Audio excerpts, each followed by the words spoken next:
भारतीय संविधानाच्या आर्टिकल 326 नुसार आपल्याला मतदानाचा अधिकार देण्यात आलेला आहे.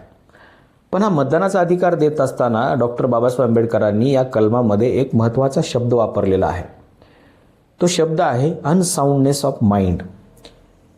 आणि याचा जर आपण अर्थ समजून घेतला तर आपल्याला असं दिसेल की अनसाऊंडनेस ऑफ माइंड म्हणजे काय, तर ज्याचं माइंड अनसाऊंड आहे, म्हणजे त्याच्या माइंडमधून काही आवाजच बाहेर येत नाही, अशा लोकांना मतदानाचा अधिकार देणं हे धोक्याचं आहे.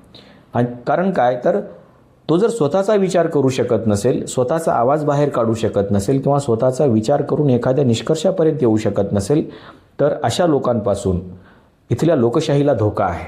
आणि त्याच्यामुळे ज्या लोकांचं माइंड हे अनसाऊंड आहे, त्याच्यामधून कसल्याही प्रकारचा आवाज येत नाही, स्वतःचा काही आवाज येत नाही, अशा लोकांना मतदानाचा अधिकार देऊ नये. कारण डॉक्टर बाबासाहेब आंबेडकरांना अशी अपेक्षा होती की लोकशाहीमध्ये मतदार हा विवेकी असला पाहिजे, त्याचा विवेक जागृत असला पाहिजे. आता लोकांसमोर असा प्रश्न असतो की आम्ही सुशिक्षित आहोत म्हणजे आम्ही विवेकी आहोत, पण असं नाही आहे. सुशिक्षित असणं आणि विवेकी असणं या दोघांमध्ये खूप फरक आहे. सुशिक्षित असलेला माणूस वाचू शकतो, लिहू शकतो, पण स्वतःचा विचार करू शकत नाही.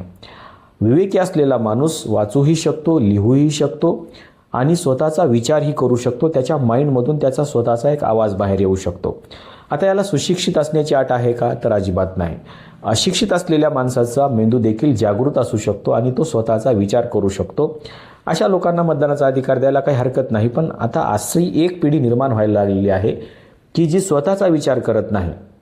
आपला धर्म काय सांगतो, आपली जात काय सांगते, आपला समूह काय सांगतो, या गोष्टीचा वरती ते जास्त अवलंबून आहेत. आणि त्याच्यामुळं धर्माच्या पाठीमागे, जातीच्या पाठीमागे, समूहाच्या पाठीमागे जाऊन मतदान करणारे लोक आहेत, पण स्वतःचा आवाज बाहेर काढून मतदान करणारे लोक नाहीत. त्याच्यामुळे खऱ्या अर्थानं या लोकांपासून या लोकशाहीला धोका आहे असं म्हणायला हरकत नाही.